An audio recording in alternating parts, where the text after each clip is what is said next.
Ari nyaritakeun kana nikmat Allah eta teh syukur. Jeung ninggalkeunana tina nyaritakeun nikmat Allah eta teh kufur. Kumaha bentukna rupana nyaritakeun kana nikmat Allah. Nyaritakeun kana nikmat Allah sakumaha anu disaurkeun ongkoh dina Wadduha geuningan. Wa amma bi nikmati rabbika fahadits. Jeung kana nikmat-nikmat ti pangeran anjeun sok ku anjeun caritakeun. Caritakeun ka saha? Gegedena mah caritakeun ka Allah. Kunaon? Ku syukur teh ku ucapan alhamdulillah. Jadi nu dimaksa dicarita-carita teh ageng-agengna mah caritakeun ka Allah. Sebagai tanda orang terima kasih nyata ku bentuk ucapan minimal alhamdulillah. Eta namina teh tahadus bi nikmat. Ngan kadang-kadang dina hiji kasus tahadus bi nikmat teh sok terjebak kana ria, terjebak kana sum'ah, terjebak kana hayang ditingali ku batu. Jeung jadi kadang-kadang jalma teh nyalindung dina bahasa wah ieu mah tahadus bi nikmat we. Lisanna mah tahadus bi nikmat, tapi hatena teu bisa dipungkiri. Hatena mah keukeuh we ngarepkeun hayang diakui kajayaanana ku batu. Dina obrolan kadang-kadang geuningan kitu, aduh ieu mah lain sombongnya, ieu mah tahadus bi nikmat we gitu. Alhamdulillah kami teh diangkat jadi pagawe, terus gajihna teh sakieu. Bahasa lisan mungkin bener tahadus bi nikmat, tapi sanu apal kanu hate. Tak apal bahadia upami urang ngaraoskeun, kadang-kadang tiasa urang kadetek gitu. Ieu teh hate mah da urang teu bisa ngabohong, tetep ieu teh aya harapan hayang diakui ku batur kajayaan urang. Lamun urang geus tiasa mendeteksi eta mending keneh ditutup we ucapan urang. Cukup tahadus bi nikmatna ka Allah hungkul. Mangalah kadang-kadang dina obrolan sok aya kitu. Aduh ieu mah hampurannya lain sombong ya.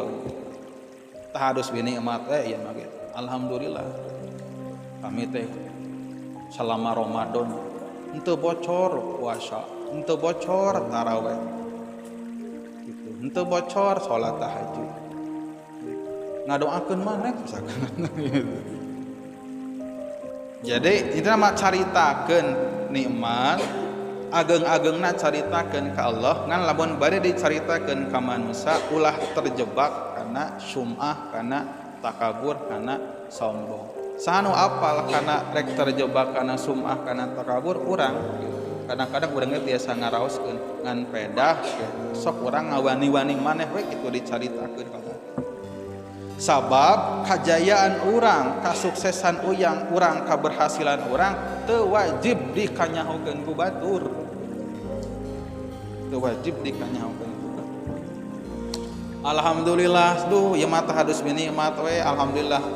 Ieu teh haji teh anu katilu kali sabenerna mah teu kudu.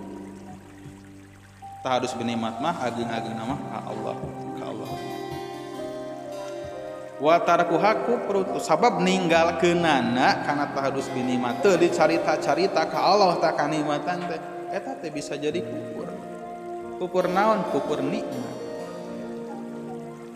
Jadi istilah kufur teh ieu nu dimaksud kufur nikmat. Sanes kufur anu dimaksud leungitna kaimanan tina diri urang.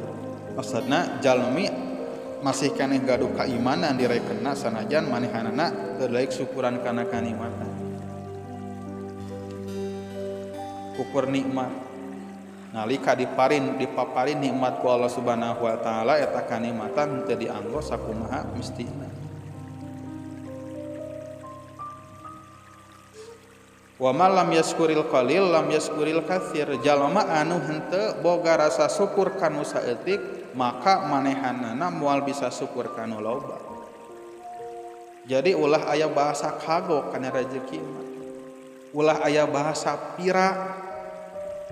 Ulah aya bahasa ngan sakitu cenah kitu. Syukuri gitu. Naon anu aya rek saeutik rek ageng saeutik syukuri ageng komo da cirina jalma bisa syukur kana kanikmatan anu ageng teh dimulai tina nyukuran kana kanikmatan anu alit. Naon atuh kanikmatan anu alit? Contoh naik angkot gitu. Naik angkot sanajan eta teh bari urang mayar sanes urang teh diajak gratisan gitu. Tapi tetep we bahasa-bahasa kanikmatan mah kedah aya. Dina urang ical gale sanajan eta ical gale sanes urang dipasihan kuno icalan teh ya tetep we bahasa nganuhunkeun mah teh kedah aya. Hatur nuhun amang, hatur nuhun ece, hatur nuhun ibu, hatur nuhun. Pokona mah bahasa hatur nuhun teh kedah aya we. Eta teh ciri jalma nganuhunkeun ka Allah ku cara nganuhunkeun ka makhluk. Sabab engke teh aya di keteranganana man lam yaskurillas mal la yaskurin nas la yaskurillah. Jalma anu teu boga syukur teu nganuhunkeun ka jalma eta teh teu nganuhunkeun ka Allah. Wal jamaatu rahmatun, jamaah teh rahmat, ngahiji eta teh rahmat. Urang etos mafhumnya ieu mah secara teori ge. Jalma lamun ngahiji di dinya teh rahmat. Ku ngahiji aya kamudahan, ku ngahiji sagala tiasa disorang. Tapi lamun pipisahan maka sapertikeun nyere teh anu ngan saukur hiji dipake sasapu, sapu we ge moal pernah bisa dipake nyapu, moal bersih-bersih. Tapi kedah ngahiji. Sabalikna atuh lamun teu ngahiji alias pipisahan teh oh eta teh berarti adab ngundang kana siksa Allah Subhanahu wa taala. Wa tasimu bihablillahi jami'a wa la tafarraqu. Dawuhan Allah. Aranjeun kudu ngahiji kudu nyekel kana tali-tali Allah jeung ulah pipisahan.